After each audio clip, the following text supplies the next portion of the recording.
Assalamualaikum, salam sukses, salam petani tulen. Pada video kali ini saya akan memperlihatkan bagaimana cara membuat mall ajaib, yang mana bahan-bahannya kita peroleh dari alam ya kawan-kawan. Jadi simak terus video ini.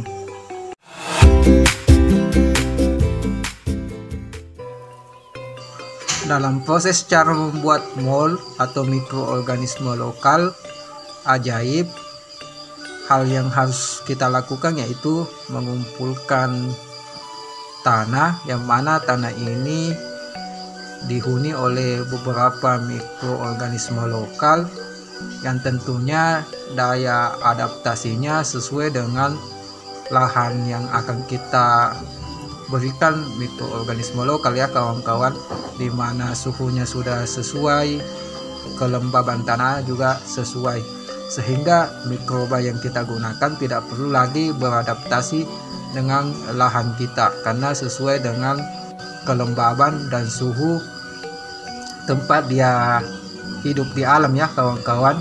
Jadi sebelum proses membuat molnya, kita kumpulkan dulu isolat mikroorganisme lokalnya ya kawan-kawan.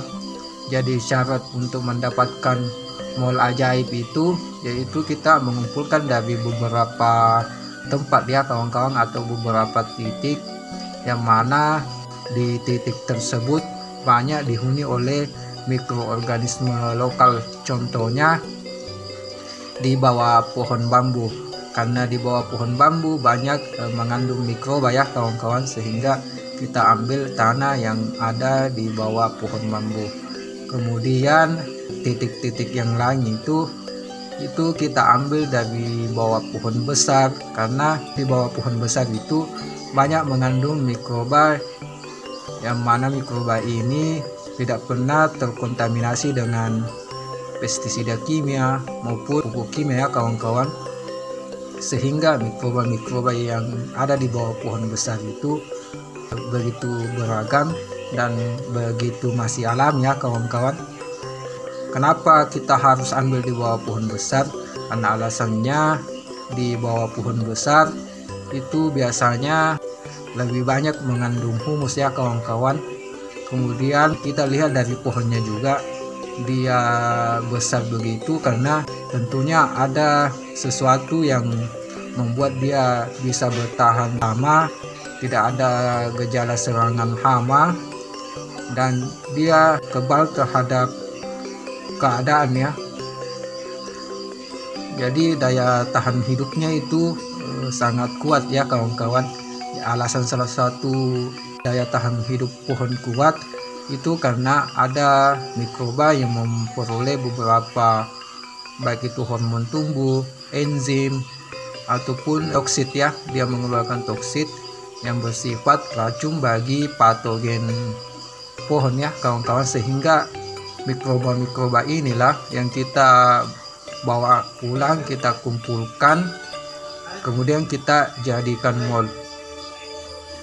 Jadi semakin banyak titik yang kita ambil mikroorganismenya, atau semakin banyak titik tanah yang kita ambil untuk dijadikan mikroorganisme lokal, itu semakin bagus ya kawan-kawan, karena semakin beragam mikroorganisme yang ada di dalam tanah tersebut. Kemudian setelah kita kumpulkan, kita satukan dalam satu wadah ya kawan-kawan. Kemudian kita berikan makanan ya, berupa air cucian beras, kentang, gula merah, karena sumber makanan atau sumber nutrisi bagi mikroba itu dia dari karbohidrat, glukosa, dan proteinnya kawan-kawan. Jadi sumber makanannya di sini saya berikan dari beberapa bahan ya. Ada kentang, ada air cucian beras, nasi basi, kemudian saya juga memberikan sedikit dedak ya kawan-kawan. Nah, ini adalah proses dimana saya memasak kentang ya kawan-kawan, untuk diberikan kepada mikroorganisme yang telah kita kumpulkan. Kita masak dulu supaya teksturnya lembek sehingga mudah kita hancurkan. Setelah dipanaskan, setelah mendidih, kita pisahkan ya. Jadi air masakan kentang ini saya ambil dari air cucian beras ya kawan-kawan, sehingga kita tidak menggunakan air biasa yang murni ya kawan-kawan untuk mengembangbiakkan mikroorganisme lokal.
Setelah semua bahan terkumpul, kita semua satukan dalam satu wadah. Oh ya, jadi penggunaan M4 sama POC yang saya gunakan kali ini itu hanya menambah keragaman populasi mikroba atau jenis populasi mikroba. Kemudian yang POC-nya ini hanya menambahkan nutrisi atau unsur hara pada mol yang ingin kita buat ya kawan-kawan.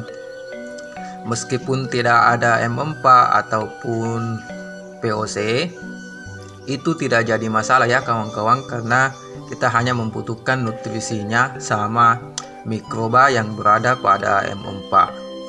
Jadi ketika dipadukan antara mikroba buatan sama mikroba alami, itu dia lebih beragam mikroba yang ada pada mol kita nantinya ya kawan-kawan. Kemudian POC-nya itu menambah kadar unsur pada mol yang ingin kita buat ya kawan-kawan. Jadi selain berfungsi sebagai mikroorganisme lokal, dia berfungsi juga sebagai pupuk organik cair ya kawan-kawan. Jadi mol ini bisa dikategorikan mol multifungsi ya kawan-kawan.